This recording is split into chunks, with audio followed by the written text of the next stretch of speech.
about stretching today. Quite often I get questions about, well, when should I stretch and how should I stretch?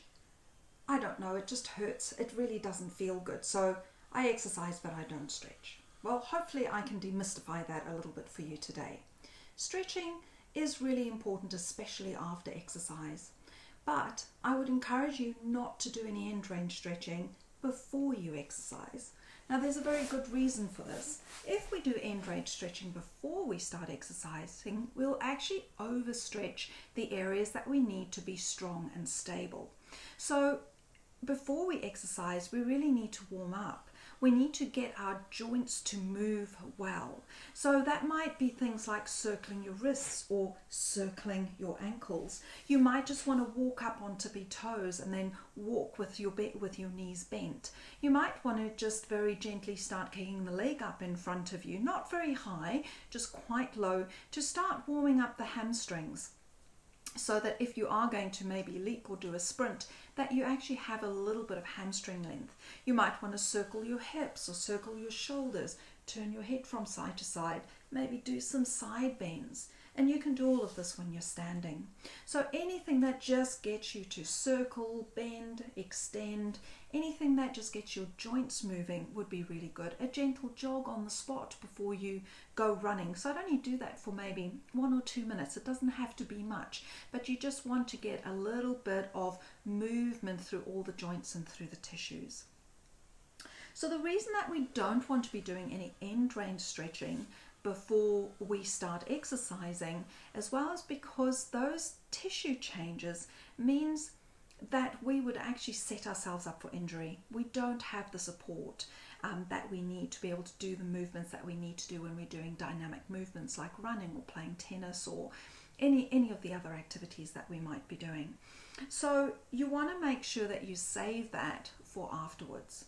I would encourage you though, directly after you've exercised, just to sit on the floor in different positions for the first, sort of 5 minutes or so after you've just brought yourself out of that exercise phase, because sitting on the floor means that you're using full joint range of motion.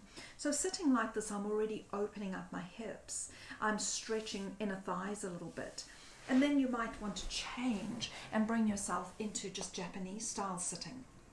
If you've used your feet quite intensively, you might even just want to tuck your toes and open up the sole of your foot. You can also sit cowboy style, so you can stretch, and you can actually, if you lean forward a little bit there, you can get a really nice calf stretch. And then you might just want to switch over to the other side and do the same thing. You could be sitting with both legs on one side. You could be sitting with one leg tucked behind and one leg in front.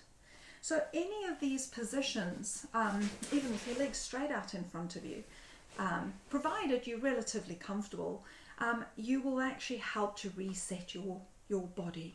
So always a really good thing to do before you get back into the car and put those hot, wet muscles into a seat-shaped position where you're only using about half of your joint range of motion. Get yourself on the floor for a few minutes.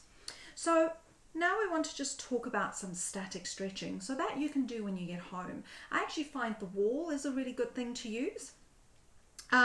You might even want to have a little bit of assistance when you're stretching your legs with a big strap. So these are loop straps that I like to use because they're nice and thick, and they actually provide a lot of support. And for a lot of my older clients as well, it's really good to have because they can still use the strap, but they don't have to grip, so especially if they've got wrist issues. So I'm just going to take you through, for example, some hip stretches. So if you haven't got one of these, you can use a towel, you can use a TheraBand. If you are using a TheraBand, though, I encourage you to sort of cross it over your foot so it makes a bit like a sandal. So if I can show you there. So crossing it over, and even with your loop strap you can do that, or you can do this. It has enough support. Then you're just going to straighten both legs out. You're going to push that leg that you're stretching forward into the strap, and now use your arms to lift your leg up. Now it's very tempting to think that you have to come to 90 degrees or beyond. what's going to happen there is that you're going to start tucking, and you're just actually going to overstretch your lower back muscles. So only creep up into where you feel comfortable. Yeah. So you want to feel your sitting bone still reaching forward across the room as you lift the leg up. There's no point bending your knee either, you're not going to stretch. So just keep your leg nice and straight. Okay. So you might want to hold that for 30 seconds and then just release the stretch. And then reach and come back up. So how much should you feel when you're stretching? Well, you should feel something. I usually say you want to have about a 6 out of 10 on that stretch. And then you're going to release it again. So I'd encourage you to do that 2 or 3 times. For those of you that get tight IT bands, if you pull the leg in and then turn it out, so your heel goes to the midline, your toes point out, and then just pull across. And again, make sure the hip doesn't lift. Keep the hip down and bring your leg around the corner. And then you should get a good stretch right through the outer part of your thigh there. Again, hold for about 30 seconds. Release, and then we can do that again. So again, 2 to 3 times. Excellent. And then you can just release that. And I always encourage you to compare the 2 sides. You'll probably notice that leg will feel a whole lot longer and looser, and then you can come ahead and do the other side. So there are 2 lovely stretches for you, and some reasons why you should not be stretching like that before you go out. You don't want to destabilize yourself and put yourself at risk. You can very easily do that when you come back, when you're still nice and warm, you've done some exercise, and then you can get some lovely benefit from doing all of that end range stretching. So thank you very much for joining me. If you have any questions, please don't hesitate to ask. Take care. Bye-bye.